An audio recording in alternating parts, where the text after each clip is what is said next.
For the first 2 days, this year's Tour of Utah has given the riders plenty of challenges. But today, America's toughest stage race lives up to its name. The climb up Powder Mountain awaits. A mountaintop finish some riders are calling the toughest climb in North America. It's a battle to the top. Stage 2 of the 2019 Tour of Utah is next.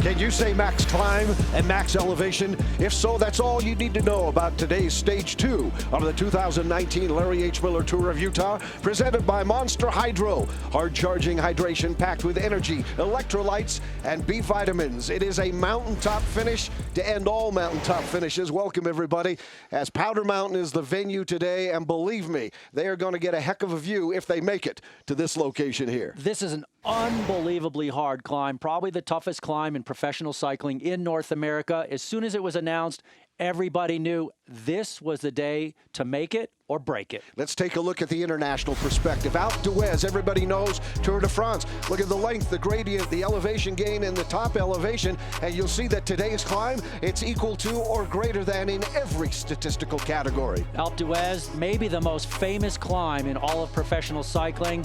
Powder Mountain, definitely the most feared climb in America and in America's toughest stage race, the Tour of Utah. And the riders know exactly what is going to face them today.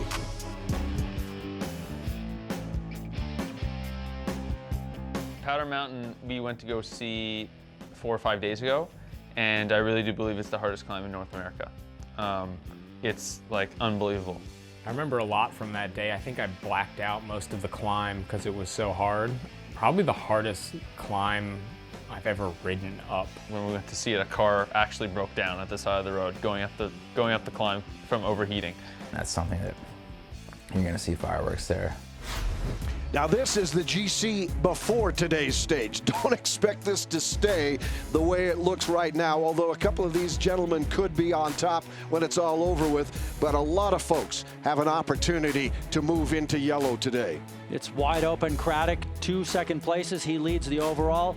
Almeida, Tvetkov, Murphy, and Mannion all in the top 5. Really, as you said, any one of these riders within striking distance. Keegan Swerble, the young man who loves altitude and long climbs, right there, 23 seconds. Hermans, second in this climb last time it was done, right there. Rob Britton, former winner at 25. Piccoli, we've seen how he's riding. And Lachlan Morton, another former overall champion. This race is wide open at this point. Well, they began today in Brigham City, and it was a relatively flat start as they came from the northern part of the state, and they will come south on US 89 before they finish that or start that first climb here through North Ogden Divide. North Ogden Divide, really just a little bit of an opener for the riders. A couple times around the reservoir, and then the last 8.6 miles, that's where the fireworks start, hard and fast. It gets steep immediately, and it will be in pieces within the first 2 miles of the climb. When they started in Brigham City earlier today, 1.5 miles of neutral to get things started, and things pretty sedate. Yellow jersey right there. That was Lawson Craddock getting rid of the hydration bottle right away. And it wouldn't take too long before things got started. The intermediate sprint there in Brigham City contested. Marco Canola, the Italian, leading it out. Travis McCabe trying to come around him, and oh, so close at the line. They had to look at the photo finish for that. But Canola taking it, and the man sitting in third, yesterday's winner of the stage, and you could see him really frustrated that he didn't pick up one of the top 2 spots in that intermediate sprint. Then the breakaway comes not too far into this one, and it starts out with about 6 or 7 guys going and eventually would settle into a 5-person breakaway. It took a long time for this break to get off the front. Everybody trying to make that early move. It was the Downer Aachen rider first off, being joined by the Mexican who was in the break yesterday, and that's Ignacio Prado. Several more coming up, and 2 men from yesterday's break making the break again today. But it's a long way from the finish and a formidable climb at the end. Then they get the Cat 2 climb on North Ogden Divide, as you said, just kind of a warm-up for the legs before the final KOM. Ignacio Prado leading it out, nobody able to touch him. Travis Samuel trying to at least get second place honors over the top, which he does. And Mika Hemming taking third, the man who started that break off at the beginning of the day. Here's our race profile. You see they've made the climb and the KOM you saw a moment ago on North Ogden Divide, and then this is what the yellow is what lies in front of them, that little flat area, and then it starts. The final climb up to the top here, 3,868 feet in elevation gain in that climb at 8.6 miles. This is the lap, the first lap around Pineview Reservoir right now as they head to the dam. And breakaway about 2 minutes and 10 seconds in front of the field. The field here not chasing incredibly hard, they're just keeping it close. And really, they don't have to bring the break back. There's nobody in the breakaway that has any chance of upsetting the overall classification. Christopher Heider, the Downer Aachen rider, is the highest place at 5 minutes and 43 seconds back in this group in the overall classification. And the finishing climb, it's going to be really tough for these guys to stay away. 2:10 is the margin right now between those 6 riders and the peloton. Let's talk a little bit about the weather. The temperature today, it's supposed to be the hottest day of the week. In the valley floor, it'll be in the 90s. It will be significantly cooler up here, but we've seen several riders with their jerseys open for the last, maybe 45 minutes or an hour or more. Now they'll get to elevation and cool things down just a little bit, but it is a warm day today here. It will be a warm afternoon in August for this stage here in the Tour of Utah. Yeah, absolutely true. And they're going through the, looks like the feed zone right there. So they pick up bottles, they pick up musette bags there, and in them they have bottles and they have food. And not only is it hot out, but there's no shade on the climb. There's no shade on this finishing climb here to Powder Mountain, and there was no shade on the climb over North Ogden Divide either. So when you're climbing, your heat goes up considerably because you don't have the air circulating over your body to give you that evaporative cooling. And without that evaporative cooling, it is much hotter. They will get a little bit of cool air coming off the water, and that will be helpful. But as you point out, not a whole bunch of air movement. You can see by the trees, there's a little breeze there, and that is the mouth of the canyon that goes down into Ogden, where they come across the Pineview Dam. And so you do get some air movement typically between the valley, the heat in the valley in the afternoon, and the cooler air up above. Occasionally you get a breeze there as they cross that dam, but whatever they get is going to be minimal, especially when you consider what they have still ahead of them with this climb all the way up to this mountaintop finish. Yeah, it's hard to describe how hard this climb is to Powder Mountain. And the last time the race used it was 2014. It's the only other time it's been used. And immediately, I actually came out and rode up it leading up to the race because it was new. And I just thought to myself, I've never seen a climb like that used in a professional race in North America. It's very interesting to have heard all the riders confirm that. Well, the riders, the lead riders, just entering the green zone. Sponsored in the 2019 Tour of Utah by Wildlife Generation, committed to protecting wildlife and habitat through education and conservation. Here's a look at the 6 riders out now, 2 minutes and 45 seconds ahead of the peloton. A couple of small communities that they will pass through as they go around the reservoir here, the communities of Huntsville and then Eden and then Liberty, and then when they break off, of course, they'll make that the junction at Eden and come up eventually after the second loop of the reservoir, the second circuit, and they'll come up to the top here at Powder Mountain. Lachlan Morton there, #1, getting a little bit of liquid hydration.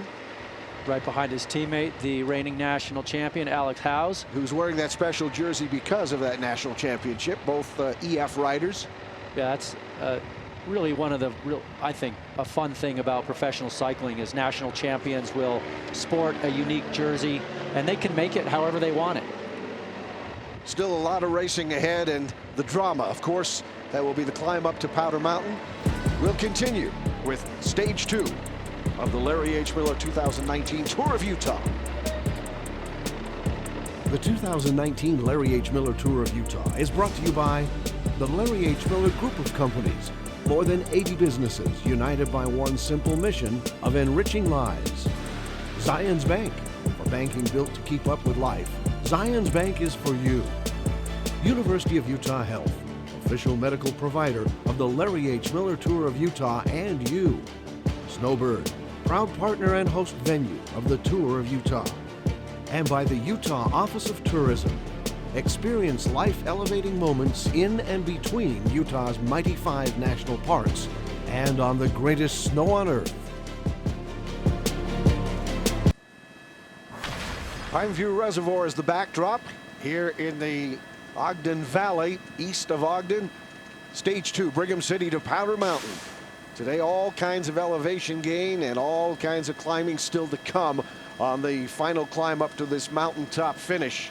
The peloton, well, separation now 3 minutes and 20 seconds between those 6 lead riders. And let's go inside the tour, out on the moto with Chad Andrews. Chad. Happy hump day to you guys. We've got some good information for you. First of all, where we are positioned right in front of the peloton. The breakaway's up the road a little bit. I've noticed that EF Education First, has sent a couple of riders along with Elevate. And I'm going to flash back just a little bit ago. The speeds when we started the stage were approaching 60 kilometers an hour. I mean, it was an absolute free-for-all for the first hour. Then the break got established. Wildlife Foundation, I felt really bad for them. I talked to Danny Van Hout, and he was saying that they're all in for the King of the Mountain jersey for Boardman. Well, guess what? He had a flat, went backwards, the break got established. So they totally missed that opportunity there. And then a couple other things, the gearing today. And of course, we'll probably be talking about that a little bit more. Every team that I talk to, all their climbers have 34 32s. But get this. Rally let the riders pick their gear ratio. Rob Britton went with a 39-32. And that means a heck of a lot to a guy. Todd Gogolski's jaw dropped next to me here. That's a really hard gear to push up that climb, and I heard everybody else saying 34-30, 34-32. To have a 39 tooth chainring, and they're sprinting it out here right now. Prado looks like he may get this one, and he gets another one. Intermediate sprint there. Challenged that time by Mika Hemming, the Downer Aachen rider. But yeah, interesting to see that Rob is riding a little bit tougher gear up the climb. And we'll be checking in with Chad throughout this tour, as Chad's report brought to us by the LHM Group of Companies. More than 80 businesses united by one simple mission of enriching lives. Interesting to find out what's going on inside the tour. And, you know, Britton really was aware, because he's a veteran and a former winner of this tour. Rob Britton knows all too well about how important gearing on your bike can be, and we heard what he chose today. So very interesting for this guy who knows all too well what he's facing when it comes to gearing the bike just right. Powder Mountain, that's the only, thinking about it now, I think that is the only time in my professional career I've run a compact crankset. I ran a 52-36 that day with a 32 cassette on the rear. And I used every one of those gears going up it. I don't think I did super great on the climb itself, but yeah, that's a hard, like a very hard climb. And again, that's something that you're gonna see fireworks there. That's interesting to hear, because he said last time he used a 36 tooth front chain ring with a 32 in the back. This time he's using a 39. And what that means is it's just slightly bigger gear. It's going to be slightly harder to turn over. If you're going fast, great, you can stay on top of it. But if you're going the same speed, your legs are going to be moving slower. Interesting to see that he made that choice this year. Maybe he feels his form is better. Yeah, absolutely. This is one of the little communities we talked about, Huntsville. And again, just such an idyllic pastoral area of the state of Utah, up here in this valley with the reservoir. And there's the board talking about the time intervals and letting everybody know. Yeah, and people wonder, well, if they have a radio in their ear, why do they need the board? Well, it's part of the rules. The radios don't always work, and a lot of races don't allow radios, so they have to have a confirmation. That's Travis Samuel right there, the most aggressive rider, wearing the red there for DC Bank. Way back in the pack, he's over 10.5 minutes back, but just in the break again today, a guy who was working very hard yesterday, and that's what puts him in that Larry H. Miller Group of Companies most aggressive rider. Yesterday he got out front, and if that looked a little bit lonely, well, it was. Yeah, he was in that break. As the break disintegrated, he attacked the final riders, tried to go it alone. Eventually, it was not to be.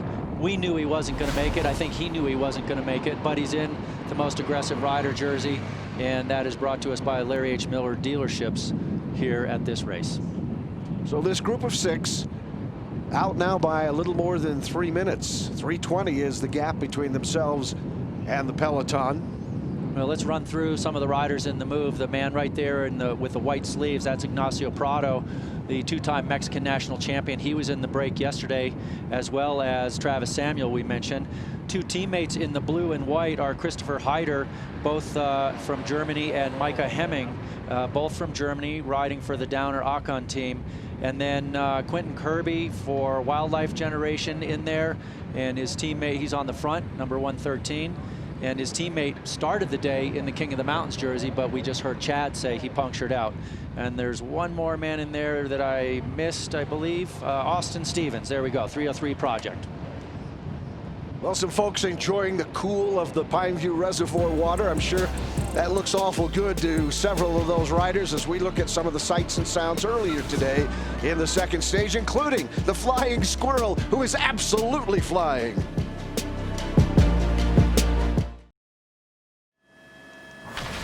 Peloton making its circuit around Pineview Reservoir here, and Pineview, the dam completed back in 1937. It was really providing the reliable irrigation between the Wasatch Front and the Great Salt Lake, and today it's one of the most popular reservoirs in the state of Utah for recreation and for fishing.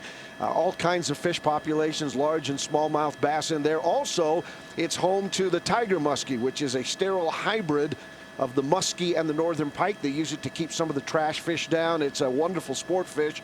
Other than the tigers, they've got that bass population, other panfish, and during the summer months you can expect Pineview to be packed with all types of water recreation, especially on the weekends because of its proximity to the city of Ogden, just about 20 minutes up the canyon. But a wonderful recreational venue, and I'm sure they probably enjoy some of the cooler water, cooler air coming off that water as we see Craddock in the yellow jersey. The question is, will he be able to maintain it after today? He's surprised so far with a couple of seconds. You know, it's going to be really hard to predict if he can make it happen and stay in that jersey. He has a very small lead over a lot of guys who are gunning for that. Right now, he's just chilling out toward the back of the field, has nothing to worry about, and really, with 41.6K, it's about 26 miles remaining. There's not really a lot to be worried about other than if you have a mechanical or get involved in a crash between now and a handful of miles before the final climb. That's when they'll start jockeying for position. The speed will start to ramp up in the peloton. And this breakaway group, they have to just work to get as big a gap as humanly possible between now and the final climb, because there's no way they're going to be going up the climb as fast as the general classification contenders in the group behind them. Everyone taking their turn on the pull at the front. That was Heider, and now moving up to take his own turn is Austin Stevens there, a 303 Project. And then Samuel. So everybody doing their job the way they're supposed to right now. It's early, and they know they've got to really work together if they're going to stay away. They've got a 3-minute gap on the peloton right now. And again, just going through that, you've got Ignacio Prado of Connell's in there. Then you've got Kirby from Wildlife Generation. Austin Stevens, the 303 Project man, just dropping back. Travis Samuel, he's in that red jersey from DC Bank. And then Heider and Hemming, the 2 Downer Akon riders as well. There's the special jersey back in the pack again, number 4. And we talked about wearing these special jerseys. You're going to see them depending on which event it is. That's Alex Howes from EF Education First. Their regular kit is that pink that you see Lachlan Morton in. And of course, The other special jersey today will be Lawson Craddock in yellow. He is a member of that EF Education First team as well, but significantly further back in the peloton right now. But he's got good team representation up front. And you can see EF Education First, Steve, on the front. They're not taking the breakaway lightly at this point. They're going, all right, the break's got 3 minutes. Let's not let them get too much time. So they're actually doing some riding at this point, and all the other teams get to sit back, just take a breather, rest, eat, drink, be ready for the final climb. Guys like James Piccoli, who lost a little bit of time yesterday, he's got to do something big on the final climb. Well, the drama is still ahead before they head up to the mountaintop finish here at Powder Mountain. We'll return with more racing in the Tour of Utah. It's time for University of Utah Health Tour Insider. In many athletic pursuits as well as cycling, concussions have become an increasingly important element. Within the Tour of Utah, our medical team has between 15 and 30 seconds to diagnose a down rider as having a concussion so the rider can get back up and ride if he's able to rejoin the group. We have a protocol to answer 5 simple questions. If the rider can answer those questions, the rider is then allowed to return to the race.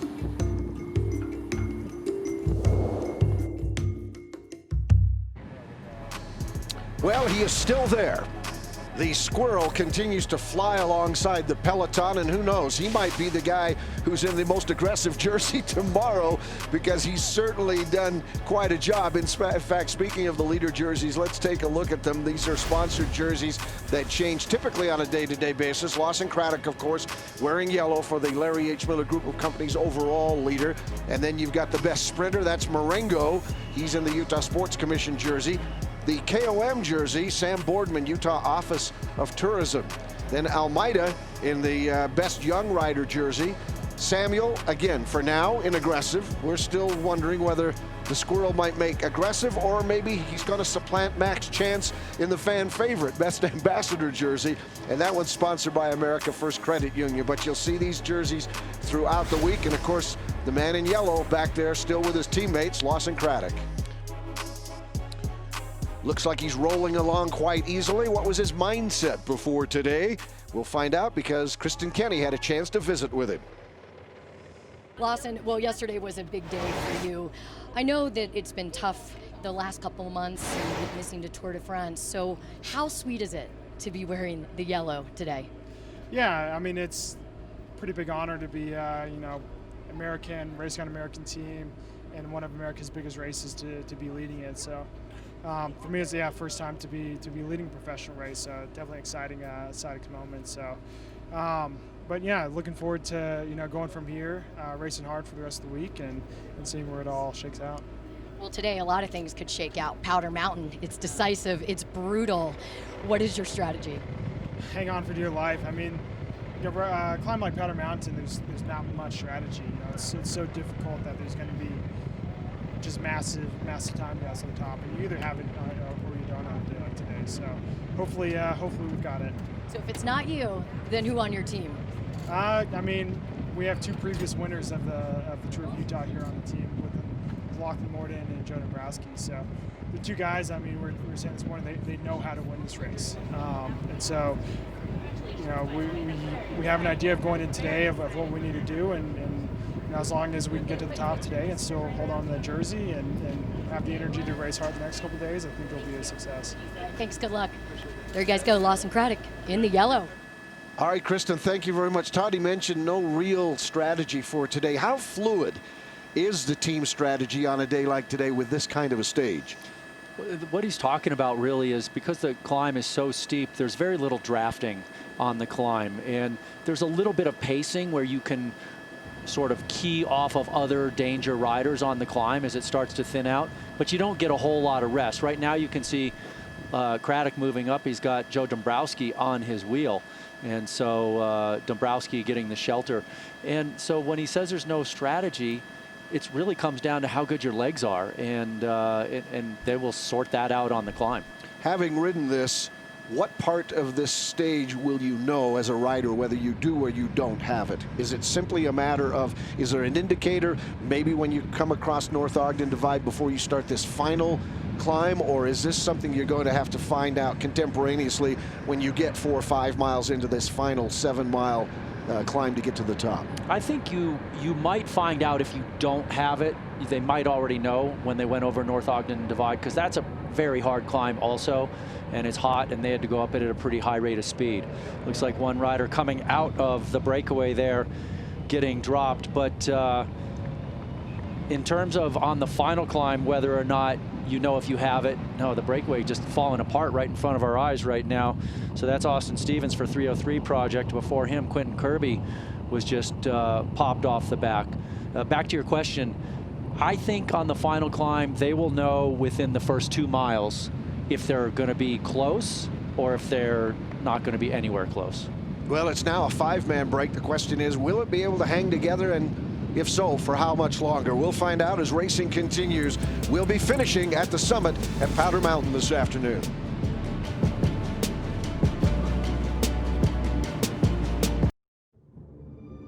It is a title worthy of nature's most diverse and elegant playground. Utah, the state of sport. We continue to build on what is now a superior reputation in the national and worldwide sports industry. Utah is a proven leader in the winter, action, adventure, and motorsports arenas, hosting the best of the best, always pushing the limits of human performance. Like the Nitro World Games, Dew Tour, Red Bull Rampage, Xterra, Supercross, Ironman, and of course the Larry H. Miller Tour of Utah. Many thought the 2002 Winter Olympic Games would be the pinnacle of sports in Utah. In retrospect, it's quite clear. The Olympics were just the beginning.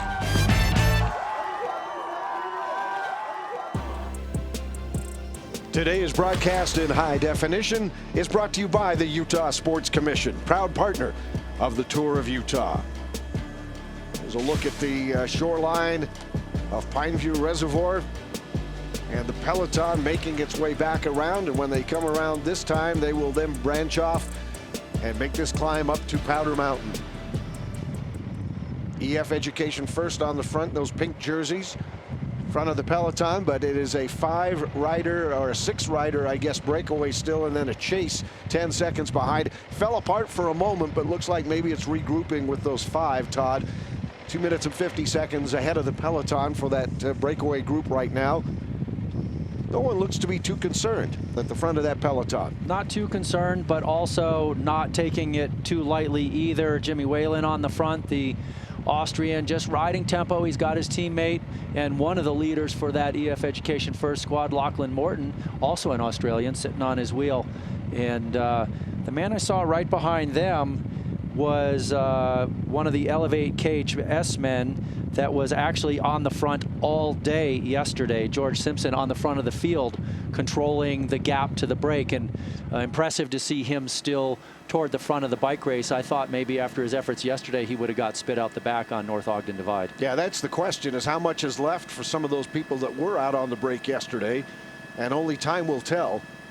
Coming back now towards the dam again, and again, circling this reservoir with some breeze coming up the canyon a little bit this afternoon, and that'll help them, but it is a warm stage. There's no question about it. Some of those riders really enjoy the heat. It's interesting before this tour to talk to them and ask them about the fact that the forecast is for temperatures in the 90s down in the valley floor, in the 80s up here at elevation, and what they're going to see. Now, we've got the Salt Lake circuit to look forward to a little bit later in the week. That will be on Friday, and that's the laps around the state capitol there. That's an afternoon and early evening, the warmest time of the day ride, and it'll be interesting to see how they fare on that. But they won't have the elevation to contend with, but they also will have the warmer temperatures. So again, you kind of get a little bit of everything. We haven't had any moisture this year in the Tour of Utah, and that has been something that's a little strange, because typically there's at least a little bit.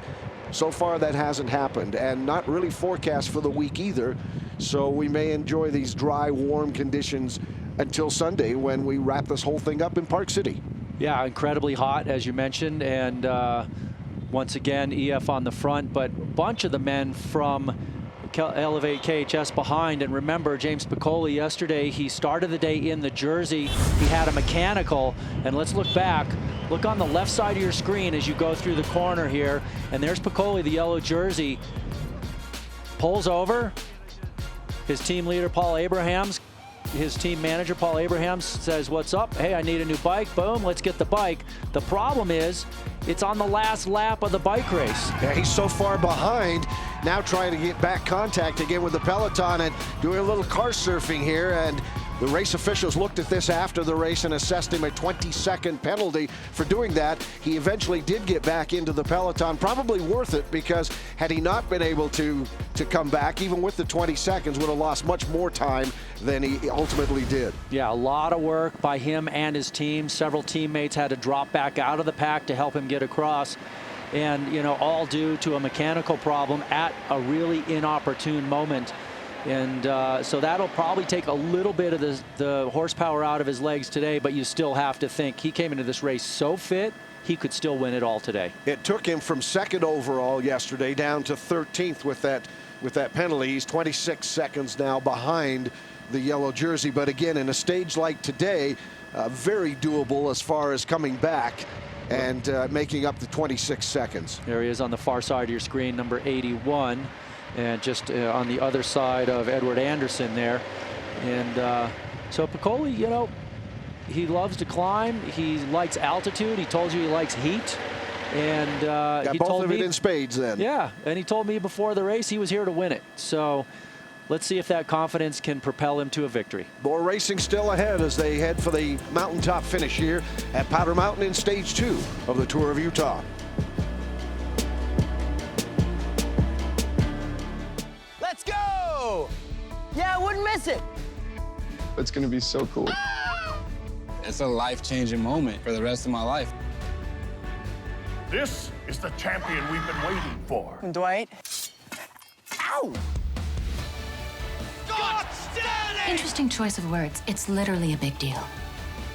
My aim is to prove kindness can change the world.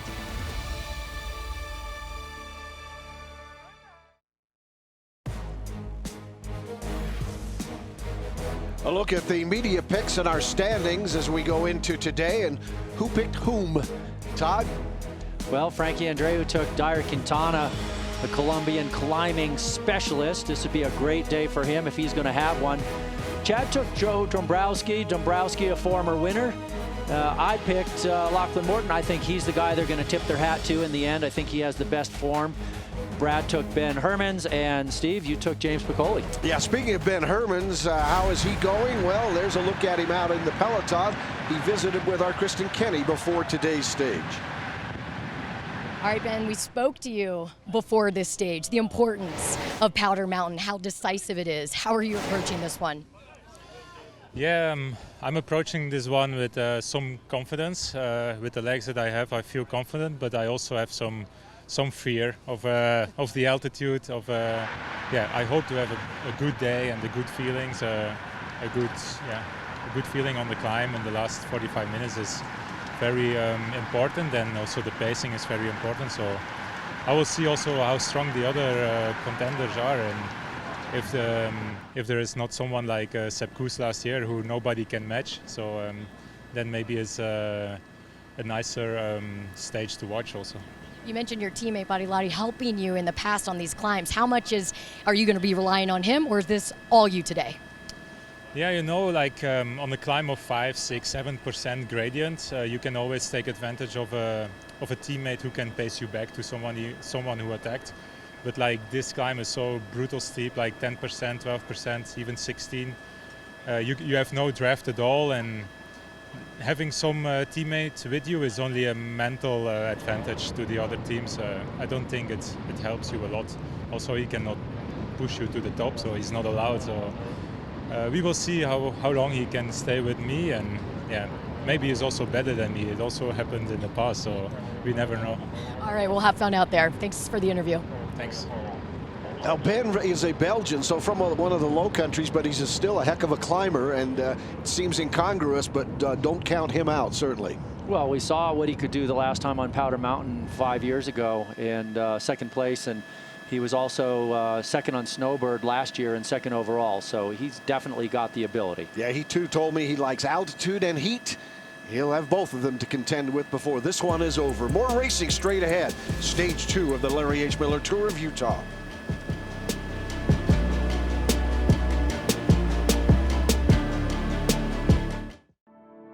The 2019 Larry H. Miller Tour of Utah is brought to you by the Utah Office of Tourism. Experience life-elevating moments in and between Utah's mighty 5 national parks and on the greatest snow on earth. And by the Larry H. Miller dealerships, proud sponsors of the 2019 Most Aggressive Rider jersey, driven by you. Just a look at some of the surrounding scenery here as we follow the riders around the reservoir, Pineview Reservoir, and then they'll make that branch off up to Powder Mountain. That final KOM and the mountaintop finish here today on what is going to be the toughest stage of the entire tour, 7,316 feet of climbing.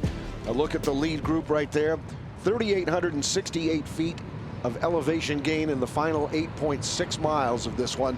So a lot of hard riding still to come. That group that was 6 has now been dropped to 5, and they continue to set the pace out front. Prado on the front right now, but everybody taking their turn with their pulls, and it's going to be very important they continue to work together, because this is a group that, while they're 2 minutes away, there's an awful lot of momentum with that peloton. There really is, and the man at the back, Ignacio Prado for Connells, I want to point out, by being in this breakaway again, and yesterday, he now leads the King of the Mountain competition, and he has enough of a margin that nobody is going to be able to unseat him from that unless one of these guys from this group beats him to the top today and wins the race. He also has the points competition.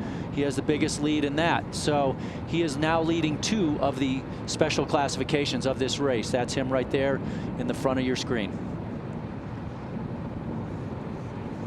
Listed 112th overall, but yesterday, obviously an aggressive ride for that young man. And as you mentioned, his history comes off the Pan American Games, where he had a couple of wins and really had a distinguished performance at the Pan Am Games. Yeah, it's amazing that he did that. He got in 2 a.m. on Sunday night, Monday morning, and then did the prologue on Monday in Snowbird. So a little jet lagged, I'm sure, a little bit tired, but very aggressive, making the breaks in both of the road stages so far. Look at the peloton now, just 1:45 behind, so they've shaved at least 15 seconds off that. We'll step aside, take our breaks now so we can show you the racing on the climb, which we certainly expect some separation before the day is over.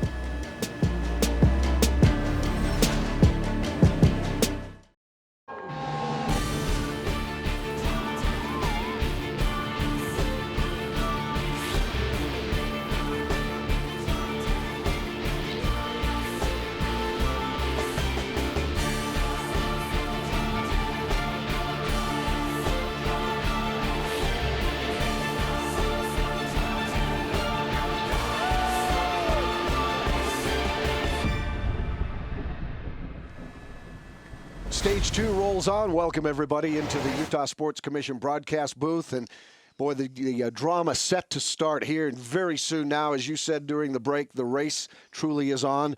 We're going to see some jockeying for position at the bottom of this climb, and then look out, because you're going to get the selection on this last 7 or 8 miles. Yeah, I'm going to look for, in the first 2 miles of the climb, a massive explosion in the peloton, and guys just spread out all over the mountain from there to the top. Well, let's take a look again one more time at the profile on this one.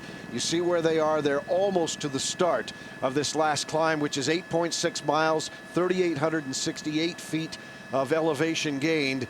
And again, the toughest climb of any professional cycling race in North America. It rivals almost anything on the international scene as well. How tough is it? Well, Todd got a chance to look at it firsthand. There's a reason he sits next to me. It's not just another pretty face. This is a guy who's still got a little bit of game, and we'll find out that so does the mountain.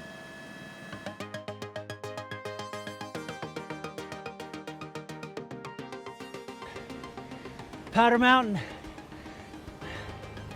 This one's for real. I just saw 19% on my computer. Here, 14 right now. This climb, absolutely relentless from here to the top. I don't have enough gears. Thankfully, I don't have to race it. So, in the last mile, killer views. They won't see any of that.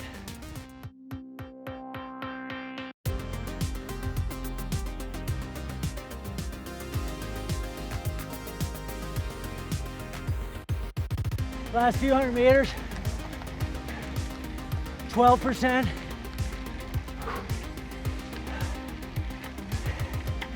Now down to 10. It's a killer. I just rode the last part of the race and I'm blown. This is gonna be a big day. Huge. Wow. And the view is certainly worth it. Now, that was at sunset yesterday. This is today. Sun is out, temperature probably 15 to 20 degrees warmer. The peloton now closing in, and the lead group has blown up. Now it's just 2 riders with 3 chasing. So what was 5, what was 6 originally, was 5. Now it is 2, and here's the attack. What are they doing to each other? At least work together to the climb. That's Mika Hemming, the German there, attacking Travis Samuel, the last 2 men from the break. Travis Samuel, let's not forget, he was off the front yesterday. He's wearing the Most Aggressive Riders jersey, and it's just complete anarchy from what was left of the breakaway at this point. Well, they'll talk a little bit now, and maybe one look at the other and says, what are we doing? Yeah. Does this make any sense? Maybe Hemming is going for the Most Aggressive Rider jersey for the stage. I mean, they know they're going to get caught. The time is coming down. They're looking at each other. Now they look back. They just lost 15 seconds, just like that. Yeah, and who knows? Maybe Hemming thinks he looks better in red than blue. Now they're going to pick it up again. This has got to be a play for Most Aggressive. I can't think of what else it is, or else maybe they had some harsh words. Could be. Now they're riding along in tandem now, at least for the moment. A little bit of drama right here. 1 minute is the separation between the peloton and the 2 leaders. Still 9.2 miles to go, which means they have not started the final climb, at least officially. They will when we come back.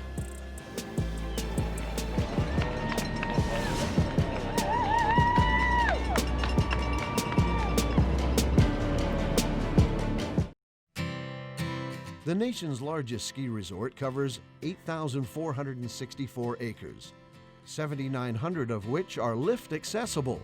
It's one of 3 resorts in the Ogden Valley, accessible in about an hour's drive from Salt Lake City International Airport. The second half of the drive combines the Ogden River Scenic Byway with Powder Mountain Road, State Route 158. The resort's mountain bike trails combine with extensive outdoor recreation in the nearby Ogden Valley, including popular local cycling routes and fishing and water sports on Pineview Reservoir and the Ogden River. And right now, I'll bet that Ogden River would feel very refreshing. Now, the break here was reduced to 2, still back and forth, and then all of a sudden, it was gone as the peloton swoops in and does what they do best, and that is just reel in anyone with the audacity to try and leave them on this climb. And all at the front right now, you saw the blue jerseys of James Piccoli's Elevate KHS team lined up. That man wants revenge after his mechanical. You also got Rally UHC in the blue, and well, Bridge Lane also in the blue. So lots of teams in those blue jerseys toward the front right now. And a long way to go still. The 8 miles they've got started on this climb. Officially, according to the race Bible, it's 8.6 miles of climbing, and you see they only have 7.8 to go, so they're already into it. But the real climb still hasn't begun yet, because the bottom part, while it is somewhat testing, is nothing compared to that last 2 miles or so, is it, Todd? Yeah, this bottom part of the climb is really just a couple of percent, and it's really when they turn the corner and they pitch up a little bit right as they get to Wolfstar. That's when things immediately are into the double digits, and they stay there the rest of the way. So the peloton kind of working together again right now once they've reeled in the break. And now it begins the chess match that is the ascent up to Powder Mountain Summit. Familiar kits on the front here. And it won't take long before the familiar names start to surface. Yeah, this is a really tense moment in the race for the peloton, because this is where you play all your cards. This is where everything you have will be exposed. There will be no way to fake it. And they will just have to survive this climb and see where they stand against the competition. Expect the fireworks to start momentarily as we continue with stage 2.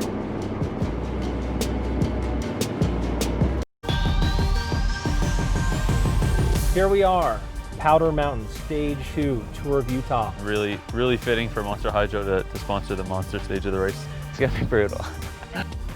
Yeah, this stage is pretty much all about survival. I've never ridden a climb like this. And this is where the Tour of Utah is going to be won, Powder Mountain. The guy who wins on stage 2 can win the overall. For James Piccoli to have a shot to win today, he's got to stay hydrated. And going into the last climb, it'll be awesome to have Monster Hydro because it has caffeine in it. Functional water, you know, those B vitamins, you know, kind of get those in. The electrolytes right there at the end of a hard, hot race. It's a brutal monster stage. I guess if I can finish here knowing I've spent absolutely everything on the climb, then I'll be happy.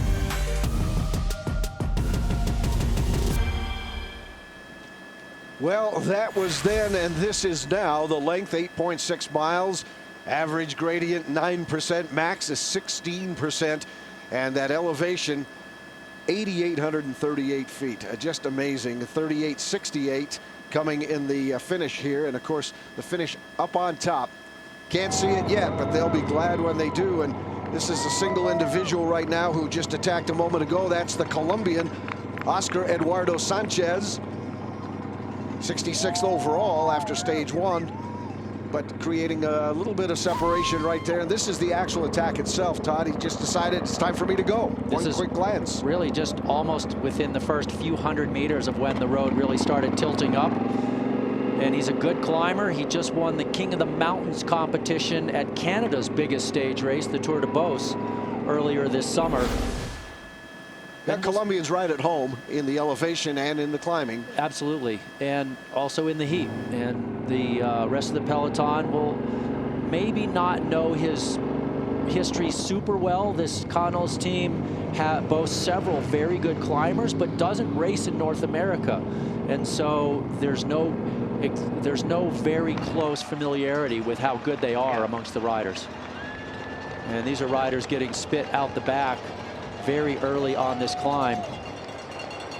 And there will be a lot more separation within the next mile. Right here, it flattens out just for a moment as they just go through Wolf Star, and then boom, about 13 to 15% for several miles. That little bit of a gap right now, just 5 seconds. And a quick glance over the shoulder again.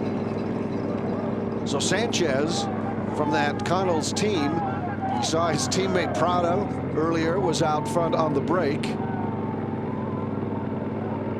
And again, the Colombians, not much phases them when it comes to climbing. In fact, we've got a Colombian who was picked today. Was it Frankie that picked the Colombian Quintana? Yeah, it was Dyer Frankie. Quintana. Yep. Who races for Neri Satoli. Well, and Sanchez now being brought back. So a little test the waters. Didn't last all that long. There goes the counter, and it's one of his teammates. So these guys mean business. They're trying to mix things up. That would be Eduardo Corte, Mexican climber on the Connell's team as well. He'll take his turn on the lead. Again, none of this we expect to last very long. No, I wouldn't. I agree with you. I wouldn't expect anybody who can win this stage will be attacking this close to the bottom. But these are probing attacks. They're also trying to set up other guys on your team. will have to say, however, if we think back to last year and Sepp Kuss, the winner, on the 2 big climbing stages, he went pretty early. He just was unstoppable. But that was a very unusual tactic. Usually the best climbers will follow each other for a while. It will slowly thin out, and then they will make their selection and get away very late. To your point that you made earlier too, with the aerial shot and this moto shot, you see the lack of shade that there is. This is wide open in the pure sunshine. And again, remember, when we give you temperatures, and if that temperature is in the 80s, as it is today, that's a shade temperature. You can add 15 to 20 degrees at this elevation with the ozone, the situation that it is, and bright summer sunshine as you look 16 degrees of the incline, and that's what you're going to get. Yeah. 16% grade. Yeah, and they rarely see gradients like this, let alone for miles. And the radiant heat coming off the asphalt, as you said, makes it really a lot harder. Jersey's open. Everybody trying to get any kind of cooling that they can from just ambient air passing over their bodies. That's Pete Stetina there in the white jersey, second Trek Segafredo rider. See what he's got. Rob Britton also has his jersey open, sitting as the second Rally UHC rider. Gavin Mannion behind him, 2 riders with his jersey, another blue jersey. So it's starting to happen here. This is where it's starting to just thin out just that little bit. Looks like Emerson Arante sitting in the second position for Rally UHC. So they've got 4 men sitting in the top 10 right now, but this is just getting started, honestly. 5.7 miles all uphill. Very, very little break here at all. You might get just a little bit of flattening between stages, but for the most part, it's a ramp situation, isn't it, all the way to the top? Yeah, it's one of the steadiest climbs I've ever done, and also one of the steepest. And you just look at the back here, and it is just coming unglued right now, just inside 6 miles to go. Now, we've talked about it before, and I don't believe we've done it so far on this broadcast, about you've got to be within a certain time parameter of the winner in order to stay eligible for the remainder of the tour. You can be dropped today. If you don't finish close enough to the winner of the stage today, you're out for the week. You're gone. So 12% is the time cut today. So if you're more than 12% behind the winner, you are not allowed to race tomorrow or any other days. So the riders, a lot of the riders, they know if they make it to the final climb, they should be okay. But if you get dropped early, like if you got dropped on North Ogden Divide, you would miss the time cut. Look at the front again. And thinning out pretty quickly here, down to maybe 30 riders. There's Alex Howes, number 4, doing his work for his team leaders earlier in the day, the national champion. It's a little bit too big a climb for Mr. Howes.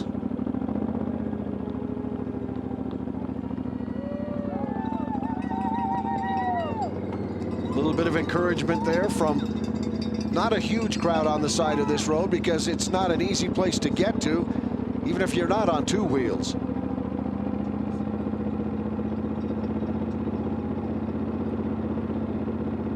You can see how much they're laboring up front here. And this, still with 5.4 miles to go, is a long way from being decided. Who has what left is the question.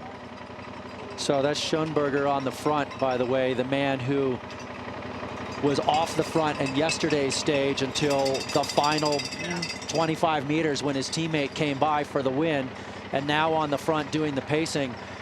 27 there.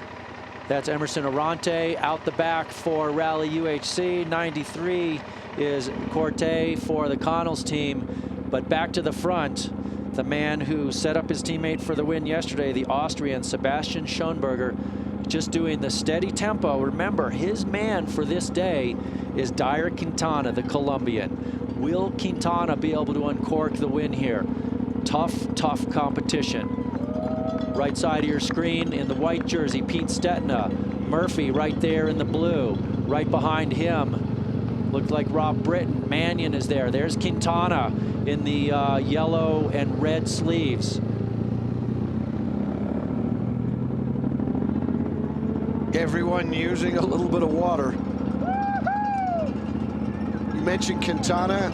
Chance to visit with Kristen Kenny for more on Quintana. Let's go to Kristen now. Well, guys, we were talking with the race director earlier and said 3 of the teammates for Mary Satalia will be in the chase here. Dayer Quintana and 2 other teammates recon Powder Mountain on Sunday. That means they rode it. They described it as the hardest climb. Being from Colombia for Dayer, that's a big statement there. But guys, they were in the breakaway all day yesterday, working it, showing their stuff, showing their energy. Did they expend too much energy? What else do they have left in the tank for this climb, guys? All right, Kristen, thank you. Interesting. Sunday, is that a little bit late to be riding this climb? It seems a little late to do it the day before the prologue, but they have busy schedules and they had to come in, and I guess they didn't have time to get to it earlier. I would have expected it would have been a few days before the race, not the day before. We'll see how that works for them. Almeida off the back, 2nd overall coming into today, and today is going to be the unraveling for him. He's also leading the Best Young Rider competition. Oh, and guys getting a little physical there with each other. Some of the drama that is the peloton, and you know, it looks so orderly from a distance. Not always. So what's going on here? It looks like Greg Daniel and Lorenzo Fortunato just, you know, a little high as you went by, right? Maybe a little bit of a temper there. Back up front now. That's Joe Dombrowski, former winner of this race, 2015.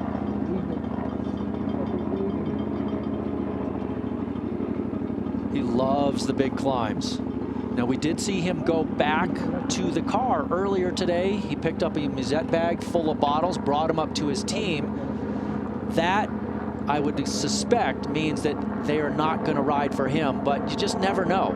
He could end up having the best legs of anybody on the team today, and he could be their guy. So those roles certainly can change in a stage like this. You start out maybe planning on being domestique, and all of a sudden nobody else has the legs, and the tactics change, and maybe Joey D gets someone to ride for him if he's feeling good. Yeah, they're absolutely these riders are selfless. They work for each other, and if for instance they've decided they're working for Lachlan and Lachlan feels that he doesn't have the legs, he will tell his teammates and he will do the job for them in whatever way he can to help. Dombrowski again on the top of the screen in the pink jersey, about 3rd wheel right now. So now Pete Stetna's got his teammate on the front, Juan Pedro Lopez. Lopez is a stagiaire, which means that he has just been brought into the World Tour level. So it's a huge honor. They bring him in August. They bring him in through the end of the season. It's kind of like a test ride to see if they will sign him for the following 2 years.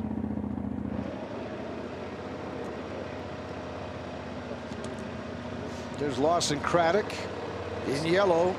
He's in the lead pack at the front there, so he's still hanging in there. He's been certainly a surprise, I think, to a lot of people so far, Todd, with those 2nd place finishes. And again, up front here, showing that he kind of likes that color. Yeah, well, anybody that gets in the jersey, especially a guy with the class of Lawson Craddock, you know, he's not known as a pure specialist climber, but he's going to fight really hard for everything he can right now. We told you his story yesterday, how 2 years ago broke the shoulder blade in the Tour de France early and still finished the Tour. And Schoenberger now pulling off the front, looking back for Quintana. That's Rob Britton setting the tempo at this point. We're down to maybe 12, 15 riders.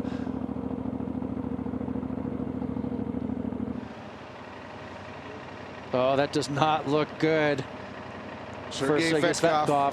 3rd overall coming into the day at 12 seconds, and his GC is over. And going for a gel right now as well. So that's a tough sign. He's going to lose a big chunk of time. You really want to be getting your food in before you hit the final climb. If you see somebody going for a gel right now on a climb like this, it means they're desperate. And up front, the grind continues.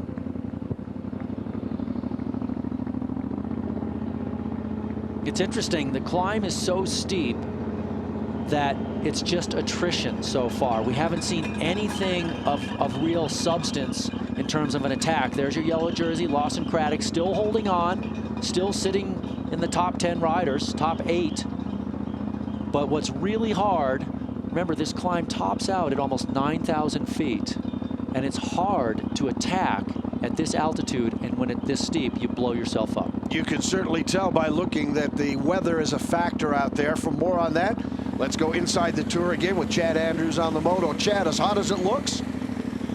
Yeah, guys, you would be very surprised. I mean, usually when we get up around this altitude, it starts cooling off pretty rapidly.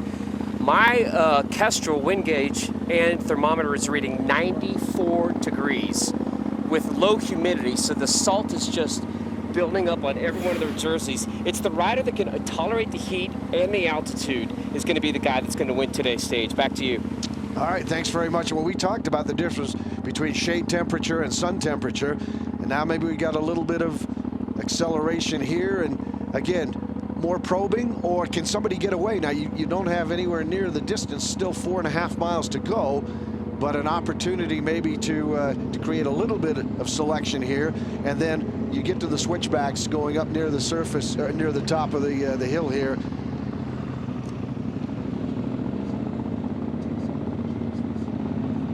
Yeah, and honestly, you saw that attack, and really not super blistering because it's 15% grade, but it still makes a difference. And you can see Lawson Craddock is now out the back. So this is the first real move that might be able to do anything here today. Lachlan Morton was back there. You saw him in the EF Education First jersey. Starting to spread out even more. We anticipate it's going to be more spread out before very long at all. There's number 1. That's Lachlan Morton. So Lachlan Morton, a former winner, looking like it's not going to be his day either. Craddock is there. We'll see where there's Joe Dombrowski just behind. This is Pete Stetina, who's gone and made the first real move of the race on this climb. And, you know, not a super scintillating attack like I was saying, because if you attack really hard, you'll just blow sky high. Behind him, there is Joe Dombrowski. Behind him, Ben Hermans. And we got on the back is Piccoli, Mannion. And then one more of the Trek Segafredo riders, and I believe that's their stagiaire, who is still hanging tough, and that's Juan Pedro Lopez, the Spaniard. So some usual suspects right now starting to make a move. But we have lost a few of the favorites. You look at some of the guys that we thought could do well today. Keegan Swerble, not there. Sergei Tvetkov, not there. Rob Britton, not there, former winner of this race. Peter Stetina continues to turn over here and check over his shoulder periodically. There's a look at Britton. There's Britton. Don't know how far back he is. Came in 25 seconds behind. Today is the day, obviously, when the times are going to create some real selection here. You could be minutes, very easily minutes off the pace. You were seconds off the pace to begin the day, and you can find yourself out of the whole thing right now, depending on where you finish here. And how much in this last 4 miles or so, how much will you lose? Well, Pete Stetina here doing a fantastic job. And remember, last year, he struggled a little bit. He had the Epstein-Barr virus, and he was just tired all the time. And that's a really challenging way to be a professional cyclist. But he has come through, and he is looking strong. And now he is the man trying to take the overall win here, and certainly going for the win on Powder Mountain. There's a look at some of the familiar names. Piccoli was in there. Number 26 is Kyle Murphy. Number 13. Now, that's, as you look at this group right here, you can see that visual separation. Talk to me a little bit about the psychology of this, where they're looking at the back, obviously, of Peter Stetina, still a long way to go.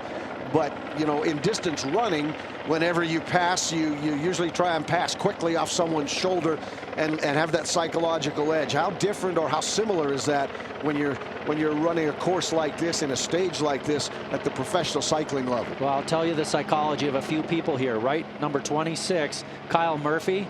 His psychology is, uh-oh, I'm barely hanging on. I'm just starting to get gapped off, and he's struggling mightily. Right in front of him, James Piccoli. He's all the other group of 4 or 5 right in front of him. They have a perfect view to watch Pete Stetina. Stetina, on the other hand, he has to eventually keep looking back to see where he is. So it affects different riders in different ways. Some riders, when they get off the front, they seem to find extra power. And other riders, when they're chasing, having somebody to chase gives them extra power. And it really comes down to the individual. Talk to me a little bit, too, about pedaling style, because a couple of different ways to do this. One dropping your heel, the other one driving with the balls of your feet. Different riders will choose different methods, won't they, depending on how they feel and depending on just their own personal preference as to which muscles they want to use the most. Yeah, I think that when you see riders climbing, they tend to spin at a slightly lower cadence. And when they do that, they drop their heel just a little bit more.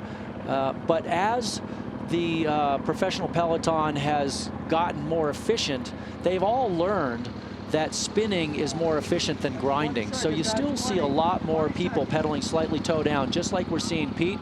But if you look at his ankle and his heel, he kind of ankles as he comes on the downstroke, and that's common on a climb that's this steep. Stetina continues to lead. Just moved under 4 miles remaining. Got that 20-second edge over the 4 right Chase right now. Now up and out of the saddle, Rob Britton, former winner in this event. No.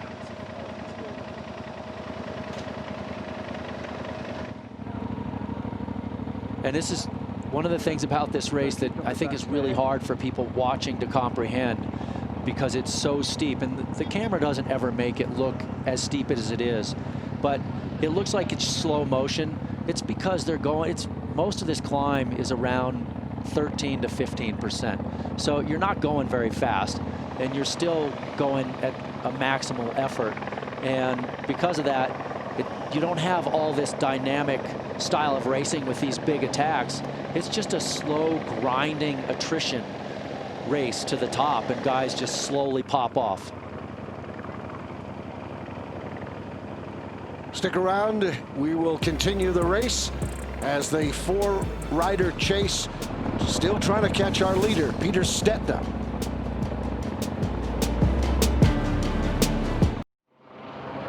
It's still Peter Stetina out front here in stage 2 of the Larry H. Miller Tour of Utah, with 5K left to go before he finishes at the top of Powder Mountain. Chase group of 4 riders trying to catch him.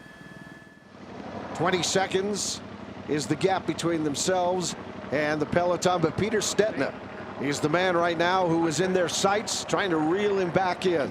Well, 3.1 miles is what 5K equates to, and it's a very long 3.1 miles.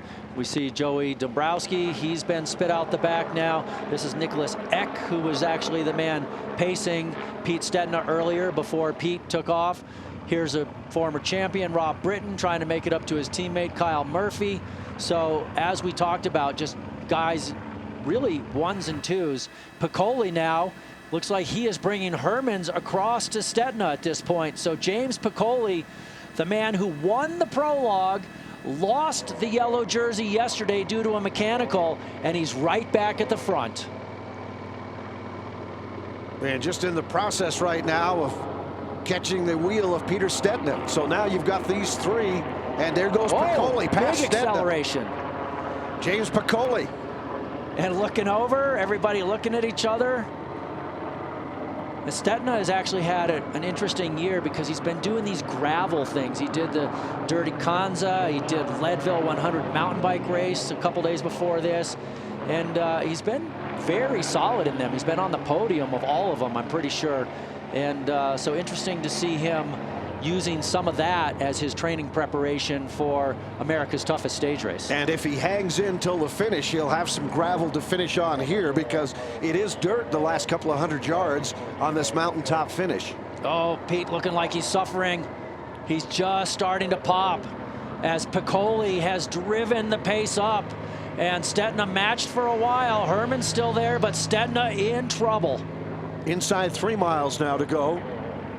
That's a long way, especially at this elevation and with this kind of gradient. Oh, Pete, tough moment for him right now. Try to ride within yourself when you get dropped like this. So Piccoli has that punch. That's one of the things about him. We see him as a very explosive type of climber. Stetina, more of a steady grinder. And so when Piccoli accelerates like that, if Stetina tries to go with him, he's going to be so far in the red, he'll blow sky high. We'll see if he's able to ride within himself and slowly claw his way back up, or if he's done. Getting dropped off now, Peter Stetina, but as you said, maybe saving something. May have an opportunity to close, depending on what happens in front of him. And his teammate there, Niklas Ek, the Danish rider, who was setting the pace earlier and doing a great job to be that close to his team captain on this climb. And James Piccoli, this man really continues to impress. We saw him a couple of years ago when he came out of the front of the pack on the first summit finish like a cannonball, and it looked like he was going to win it. He eventually got passed by Bookwalter and Koos and got third on the stage, but he's a different man this year. 4K left to go. Let me ask you this. If you're Piccoli and Hermans, are you concerned there are only 2 of you up there? Would you like some help? I would say I wouldn't be concerned at all if I'm Piccoli and Hermans. Looks like they got a bit of a tailwind. Actually, they got a pretty ripping tailwind right now. So it's even harder for anybody to sit on because there's no draft whatsoever. So really, that's why you can see, for instance, here, Herman's kind of riding off to the side. There's no draft. They're really just, they're keying off of each other more than anything. And I can tell you that Piccoli's got some pop. Herman's, I think if they come to the line together, Hermans might be in trouble. Let's go back out again inside the Tour with Chad Andrews. Chad. Yeah, gentlemen, I've got a very good perspective. I've got the lead 5 riders right in front of me. Joe Dombrowski looked like he was suffering there for a while, but he's actually got his legs back. He's close to within about 30, 35 meters.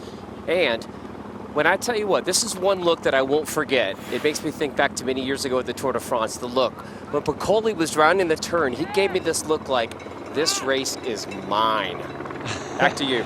Well, right now he's going to have to make a move because we've seen an attack come just moments ago as Ben Hermans has left Piccoli now by about 7 or 8 bike lengths. And does James Piccoli have enough to go with him? Doesn't look like it. And this was my concern about Piccoli, is that he's punchy, but he doesn't seem to excel at the pure steady climbs, and there's no climb that's steady and hard like this in America other than this one.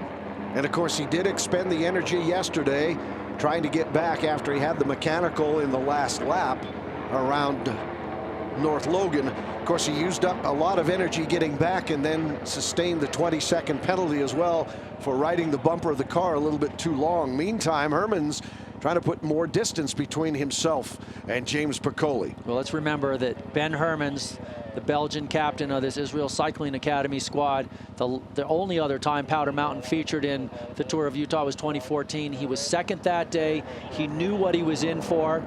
He came into this race thinking he could win it overall. This is the ride that could propel him to the top, and he's got a good team. They have a team that is capable of defending the jersey certainly many more days, but this will be a big stamp toward winning the overall. Yeah, sustained a very major knee injury, his right knee, back in April in a crash, and has able to rehab it, and looks like he's feeling just fine. He said he felt very good. He said it's a change for him, his role with the Israel Cycling Academy, as opposed to when he rode for the world teams. So a different role for him as a mentor here with this team that he's currently enjoying his time with. Well, and that injury he had at Flesh Wallone kind of set him back. But Nicholas Eck here, number 13, he has now moved up to 3rd place on the road. So he is coming up to Piccoli. Yeah, 2 miles left to go, and Hermans continues to lead.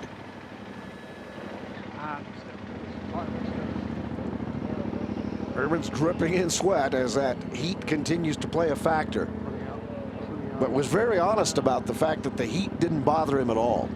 Yeah, it's interesting. I mean, different riders do differently in different conditions, and I can relate to doing well in the heat. I was never any good at all in the cold, but the heat was my friend, and certainly Ben Hermans seems to like it.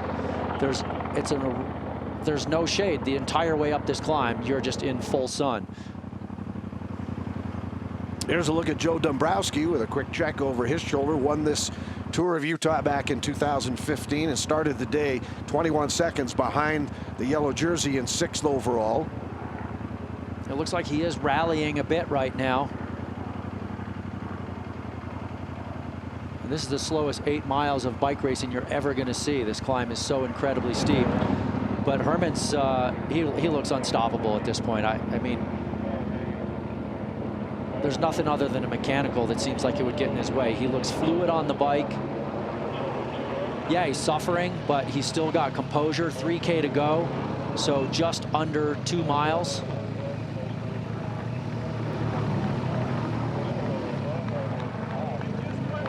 Yeah, the end is in sight for him now. He's coming to that near the new area of this course, the additional area that is a higher finish than back in 2014. They added a little bit of extra, kind of a few switchbacks, and then at the very end, you have the dirt that will take them right into the finishing chute. Can he hang on? That's the question. Stick around as Hermans continues the lead. It's not over, but it may be very soon.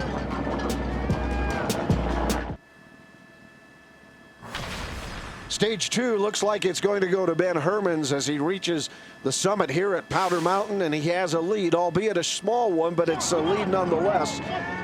And the Belgian rider for Israel Cycling Academy looks like he's in the driver's seat literally and figuratively right now as he just continues to turn over. And this, the toughest stage race and the toughest climb in North America, looks like it's going to be his today. Yeah, he's through the steepest part of the climb. He's about to turn onto the last section of road that's new from the last time he finished on this climb 5 years ago. That part of the climb, 1.4 miles, 12% average, which is less than this. And then he'll finish up on the dirt. So he's looking really good right now, turning the pedals over at a high rate of speed. He looks absolutely unstoppable. That gap, you see, 20 seconds now for Hermans. And you can feel it at this point, right, Todd? If you're in this position, you just know, especially right here, where you make this turn, as we go back to Peter Stetina. No, that's Eck. I beg your pardon, that's Egg. Back in the further back, and that's Stetina's teammate, but it looks like he's gaining on James Piccoli. Yeah, so Eck, the 24-year-old Dane on that Trek Segafredo squad, new to the World Tour this year and riding incredibly well. And about to turn right here for Hermans. It's a little bit flat right through here, and then it pitches up. And if this were 5 years ago, he'd be at the finish line right now. Real question now is Piccoli going to hang on for second, or will Eck pass him? There you see the gap. That's Piccoli in front and Eck coming up right behind him. There's the right turn for both of them. Well, Nicholas Eck, no professional wins to his credit. This is a great ride by him, and this will go right to what I would think would be the biggest result in his career. 2K left for our leader, Ben Hermans.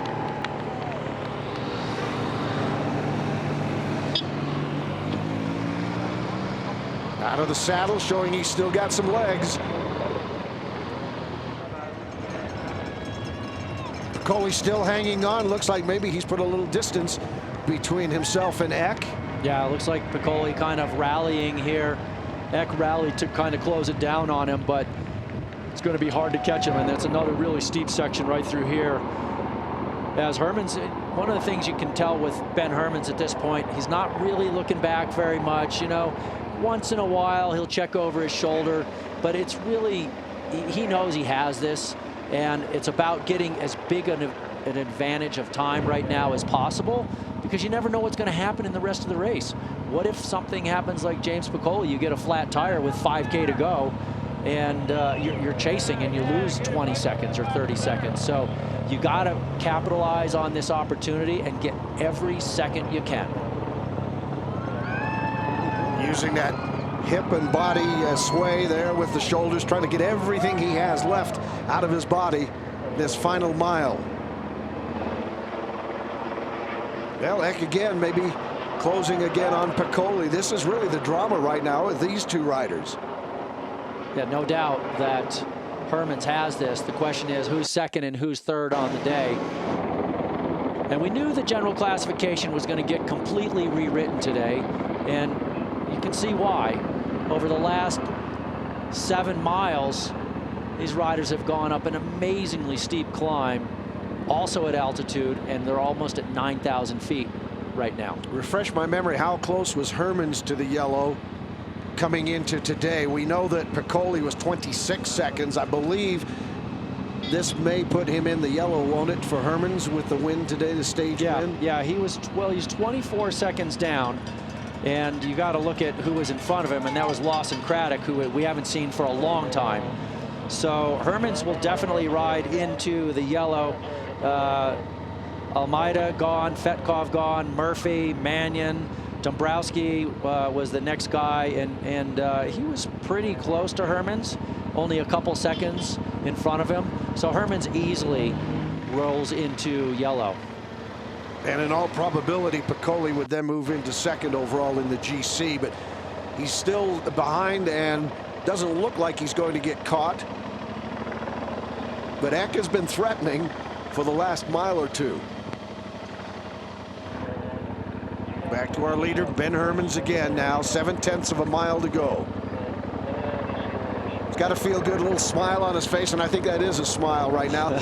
It's often difficult to tell the difference between a smile and a grimace depending on where they are, but I think that's a smile right now as he realizes that he's got stage 2 in the bag. Oh, it's close between second and third. Really close. Really, really close. Who has what left on the dirt will be the question there. And let's think a little bit about Hermans. When he did the race in 2014, he finished second on this stage, 4th overall. Last year, he finished second on Powder Mountain, 2nd overall, or not Powder Mountain, Snowbird. This year, he's going to win Powder Mountain.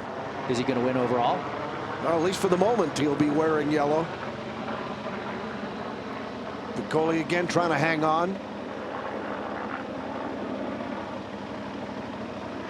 So close between Eck and Piccoli, about a 4-second difference. But that man with 1K to go, Ben Hermans, the Belgian, looks like he's going to win stage 2, barring a major unforeseen issue. Yeah, and still right through here, almost 12%.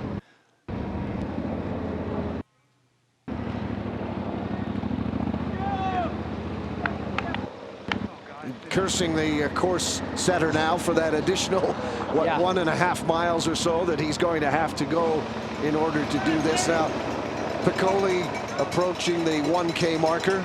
And how close is Eck off his shoulder? That's the question. Yeah, it's been a big battle on the mountain today, and we knew it would be. Hot, altitude, incredible grades, relentlessly steep. Only has a couple of short sections where the gradient dips at all. That gap still at about 5 seconds between second and third. It's been maintained that way for the last couple of kilometers.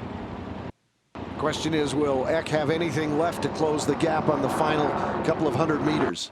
And sometimes it's nice when you're just a few seconds back and you can kind of play, you can hang out back there. The guy in front of you thinks that you have nothing left, and if you do, you can surge late and come by him.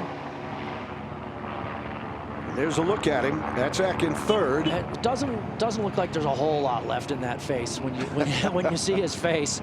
Everybody here, I think, is on their knees at this point. They're just crawling to the finish. Well, Hermans is going to make the left turn right up there by the UHP car. and then he'll hit the dirt, and then it's simply a matter of coming down that home chute and enjoying the fruits of your labor for the last 4 hours or so.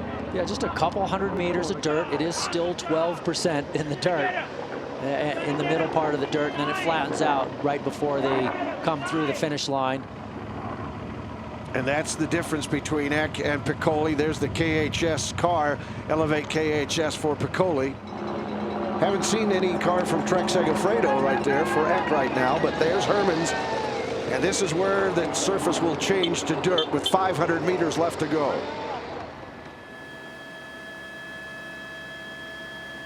Hermans will turn for home. In a moment, he'll see that crowd that's gathered here and be able to enjoy the attention that he'll get just a couple of meters before the dirt. And then a well-deserved rest tonight for the man who we believe will be wearing yellow when this whole thing is over at the end of today. Hermans with 12 professional victories in his history. He's ridden 6 Grand Tours, but this will be a day he will never forget. And the dirt, we talked about it, you saw a moment ago, it's got some small rocks on it as Piccoli also enters the dirt, but really well graded, especially the closer you get to the finish line. It's quite smooth, and it's going to seem just fine for our winner, Ben Hermans, who will be just glad to get it over with. Well, an incredible ride by him. He followed wheels. Stetina went out early. Piccoli then closed it down. Hermans waited.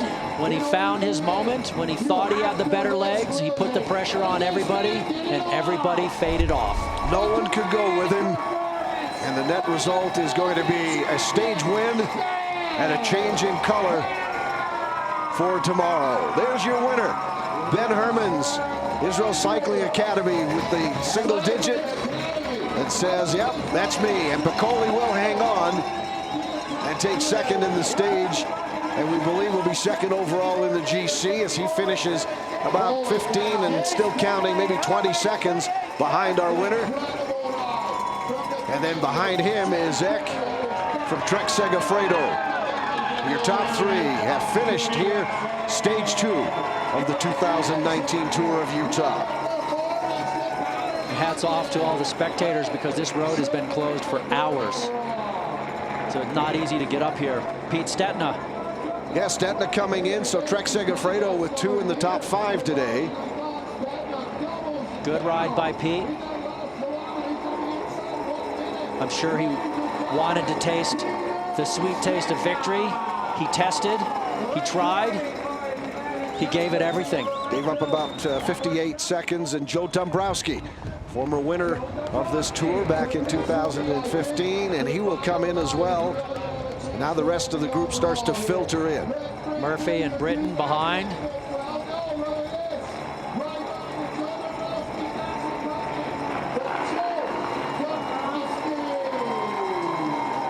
Gap here, almost a minute and a half.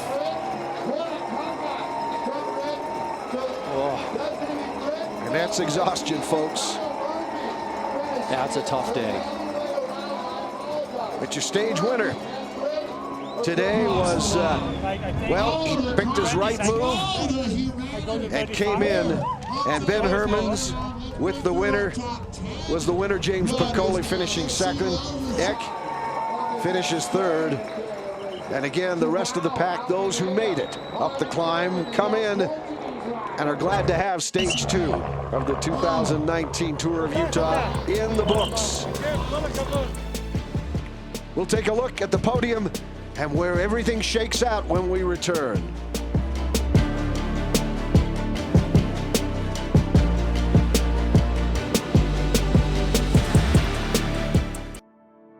The 2019 Larry H. Miller Tour of Utah has been brought to you by Zions Bank. For banking built to keep up with life, Zions Bank is for you. University of Utah Health, official medical provider of the Larry H. Miller Tour of Utah, and you. Snowbird, proud partner and host venue of the Tour of Utah. The Utah Sports Commission. Utah, the state of sport. and by the Larry H. Miller Group of Companies. More than 80 businesses united by one simple mission of enriching lives. Our postcard of the day, presented by the Utah Office of Tourism, proud partner of the Tour of Utah, inviting you to experience the mighty 5 national parks and all the unforgettable landscapes and communities in between. Then come winter, the greatest snow on earth. Find inspiration and itineraries at visitutah.com. Lawson Craddock, the man who started the day in yellow, will not finish the day in yellow, but he will finish the stage. 3 minutes and change behind today as he is totally gassed as he hits the top of Powder Mountain. So his jersey will change tomorrow, and our GC looks like this. Today's winner, Ben Hermans, stands atop by 22 seconds over our second place finisher in the stage, James Piccoli. Then Eck, Stetina, and Dombrowski round out your top 5 with the GC. Our yellow jersey wearer and stage winner is with our Kristen Kenny. Thank you guys, and congratulations, Ben. We were talking to you earlier, and you said this one today was all about you. You battled the heat. You attacked Stetina, then Piccoli. When did you know that you had the legs for this one? Well, when Stetina went, I was not in panic. I knew I could go across, but I just waited for the other riders to do some effort before I attacked, because otherwise they come back on your wheel and they feel more confident. So I had to wait until Piccoli was a little bit in creases, and then I attacked. I could take immediately a gap, and I was thinking to take maybe 1 minute because there was still 5K to go. But here on altitude, it's difficult to get a big gap. Once you get 20 seconds, you also have to pace back, and yeah, it's not easy to get to the finish then. Well, I know that this is obviously a big win for you guys today. For you personally, you crossed that finish line. You pointed at the black band around your arm. What is that? Well, last week, Björk Lambrecht from Lotto Soudal died in a race in Poland. I also don't have the best memories from this race because I had also a really bad crash. I ended up in the hospital there, and yeah, it was one of my biggest crashes in my career. So I know what it is to have a big crash, but this is something else. And I couldn't be there on the funeral. I was not in Belgium. I was here already in the US, and it's the smallest gesture I can do for the family, and that I'm just thinking about him every day that I'm riding the bike, and especially in this race. All right, thank you, Ben. Thanks. Kind of puts the whole thing into perspective, doesn't it, Todd? Yeah, it really does. And he's a classy guy. Nice to see him recognizing his compatriot and his friend like that with his victory. Well, you look at it, he's going to wear yellow tomorrow, and of course a totally different stage. They won't be getting back to the climbing again until we get towards the weekend. And again, maybe a chance to get those legs just a little bit of a rest. Yeah, and today we expected a battle royale. We got it. The top 5 on the stage are now the top 5 in the overall classification. We knew Powder Mountain was going to be huge. It was. There's no faking it on Powder Mountain. Yep. Well, the biggest hurdle at least is over with for them, but we continue with racing tomorrow. For Chad Andrews, Kristen Kenny, and Todd Gogolski, I'm Steve Brown. That wraps up stage 2 of this year's Tour of Utah. The winner today, Ben Hermans, Israel Cycling Academy. Be sure to tune in tomorrow. Stage 3 coverage begins 7 p.m. Eastern. And for all the latest updates and news, be sure to check out tourofutah.com. This has been a presentation of Utah Cycling Partnership, Inc., and we'll see you tomorrow for Stage 3 of the 2019 Larry H. Miller Tour of Utah.